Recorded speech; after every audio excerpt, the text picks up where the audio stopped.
हरिर्नाम हरिर्नामैव केवलम कलौ नस्ते गतिरन्यथा। श्री श्री गुरवे नमः। प्रेम भक्ति प्रदातारं आनन्दानन्दवर्धनं स्वर्णमेषुतं वन्दे जुगुमय मनोहरं विजयवल्लभं देवीं विजयानन्दवर्धिनीं सदानन्दमयीं सद्धिं जोगुमायां नमाम्यहम्। गुरुर्ब्रह्मा गुरुर्विष्णु गुरुर्देव महेश्वर गुरुरेव परं ब्रह्म तस्मै श्री गुरवे नमः। श्री पुरुषोत्तम लीला ग्रंथ के कुछ चरित्रों का परिचय। पहला, श्री महामणि। इस ग्रंथ की लेखिका। श्री महामणि का जन्म बंगाल के एक संभ्रांत परिवार में हुआ था। इन्होंने श्री गोसाई जी के शिष्य व जमाता श्री जगतबंधु मित्र से दीक्षा ग्रहण करी थी। श्री गुरु आदेश अनुसार भजन साधन करके प्रायः 36 वर्ष बाद इन्हें लीला दर्शन होने लगे। वे सब लीला दर्शन व उपदेश उन्होंने गोसाई जी के आदेश अनुसार प्रकाशित करे। अपने जीवन के अंतिम वर्ष इन्होंने श्रीधामपुरी में व्यतीत किए। आपका नाम वैसे तो सरोजिनी था। गोसाई जी ने इनका नाम महामणि रखा। प्रभुपाद श्री गोस्वामी जी ने सन 1899 ईस्वी में धराधाम छोड़ा था और ये सब उपदेश उन्होंने अपनी अप्रकट अवस्था में दिव्य ढंग से महामणि को प्रदान किए थे। दूसरा, श्री श्री जगतबंधु मित्र। ये श्री महामणि के पूज्य गुरुदेव हैं। आप श्री गोसाई जी के शिष्य व जमाता भी हैं। इनके द्वारा रचित श्री गोस्वामी जी की जीवनी व गुरु शिष्य संवाद ग्रंथ का नाम इस ग्रंथ में कई जगह आया है। तीसरा, श्री माँ जननी अर्थात माँ शांति सुधा देवी। ये गोसाई जी की पुत्री व शिष्या है तथा श्री महामणि की गुरु माँ है। चौथा, श्री श्री विजय कृष्ण गोस्वामी। ये अवतीर्ण सद्गुरु हैं। इन्होंने ही महामणि को दर्शन व ये उपदेश प्रदान किए हैं जो पुरुषोत्तम लीला नामक इस ग्रंथ रूप में प्रकाशित हुआ है। ग्रंथ में इन्हें श्री श्री गोसाई जी नाम से लिखा गया है। आप सन 1841 ईस्वी से सन 1899 ईस्वी तक इस धराधाम पर विराजमान थे। ये सब उपदेश उन्होंने अप्रकट अवस्था में सन 1949 ईस्वी में दिए हैं। पांचवा, श्री श्री माता ठाकुरानी। आप श्री श्री गोस्वामी प्रभु के सहधर्मिणी हैं। इनका उपस्थिति काल सन 1854 से 1891 ईस्वी तक था। आप सदगुरु की शक्ति स्वरूपा होकर विराजमान है और ग्रंथ में बहुत से अमूल्य उपदेश भी श्री माँ ने दिए हैं। छठा, श्री श्री चैतन्य महाप्रभु। कलयुग में प्रच्छन्न अर्थात गुप्त रूप से भगवान का ये अवतार हुआ है। इन्हें गौरांग महाप्रभु भी कहते हैं। आप 500 वर्ष पूर्व बंगाल में नवद्वीप धाम में प्रकट हुए थे। ये श्री श्री राधा कृष्ण के मिलित स्वरूप है।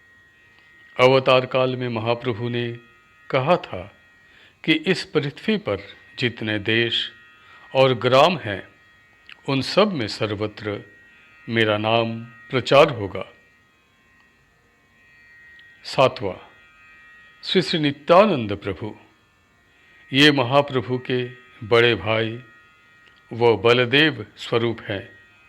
राम अवतार में ये ही लक्ष्मण थे। प्रेम से इन्हें निताई वो महाप्रभु को गौर कहते हैं। इस ग्रंथ में महाप्रभु ने कहा है कि जगत में सबको प्रेम भक्ति वितरण का भार नित्यानंद प्रभु के ऊपर ही है।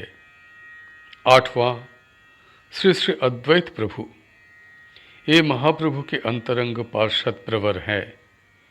इन्हीं की पुकार पर महाप्रभु ने अवतार लिया था।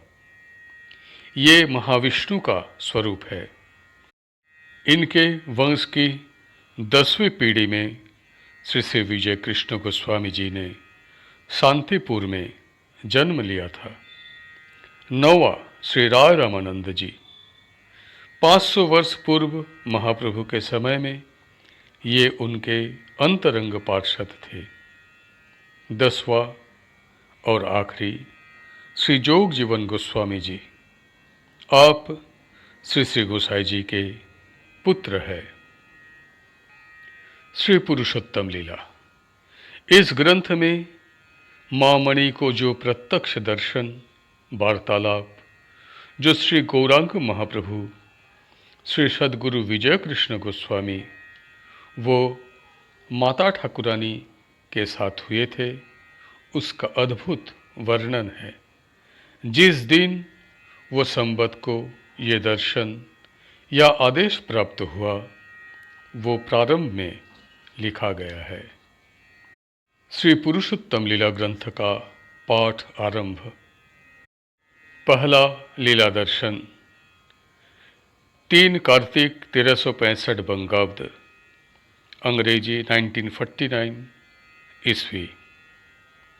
श्री मामणि को अपने नित्य साधन के समय आसन पर बैठकर श्री गोस्वामी जी के दर्शन प्राप्त हुए। तब उन्होंने गोसाई जी से पूछा, श्री कृष्ण व राधा रानी मुझसे कहते हैं कि तुम जब नाम जप करती हो तब हम स्थिर न रह पाने के कारण तुम्हारे पास आते हैं, परंतु नाम जप में तो बहुत से साधक सदा मग्न रहते हैं, तो वे वहाँ क्यों नहीं जाते? तब श्री गोसाई जी ने बोले, वे लोग नाम जप तो करते हैं परंतु प्रभु को चाहते नहीं हैं, इसीलिए प्रभु वहाँ नहीं आते। जो भक्त सब कुछ छोड़कर उन्हें चाहते हैं, भगवान केवल उसी के पास जाते हैं, उसके प्रेम में वशीभूत होकर। दूसरा लीला दर्शन। 11 अग्रहायण। आज नित्य साधन के समय आसन पर बैठने पर श्री गोसाई जी वो माता ठाकुरानी का दर्शन प्राप्त हुआ। मैंने उन्हें प्रणाम किया। उन्होंने मुझे आशीर्वाद प्रदान किया। तद अनंतर मुझे यमुना तट पर यमुना पुलिन का दर्शन हुआ, जहाँ सखीगण जल भरने आई थी। वे मुझे देखकर मुस्कुरा रही थी। तब श्री गोसाई जी ने बोले, अभी तो तुम नामानंद में डूबी रहो, कुछ दिनों में पुरी जाकर तुम्हें व्रज माधुर्य रस का आस्वादन प्राप्त होगा। तीसरा लीला दर्शन। 17 अग्रहायण। श्री गोसाई जी वो माता ठाकुरानी को प्रणाम करके मैं आसन पर बैठी। उन्होंने आशीर्वाद प्रदान किया। तब मैंने कहा, मुझे कुछ भी अच्छा नहीं लग रहा है। जगन्नाथपुरी जाने की बड़ी इच्छा हो रही है। आप मुझे वहाँ कब ले जाएंगे? इतना कष्ट हो रहा है। मन में ऐसा लगता है जैसे कुछ खो गया है जो पुरी में जाकर ही प्राप्त होगा।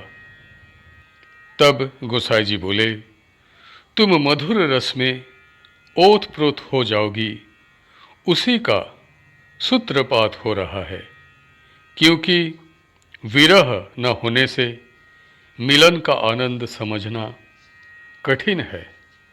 जागृत अवस्था में तुम्हें विरह की अनुभूति व सुप्त अवस्था में मिलन, दोनों भावों का सब समय आस्वादन प्राप्त होगा। हर समय नाम जप करते रहो, उचित समय पर सब कुछ तुम्हारे आगे प्रकाशित होगा। ये सब वार्तालाप चल ही रहा था।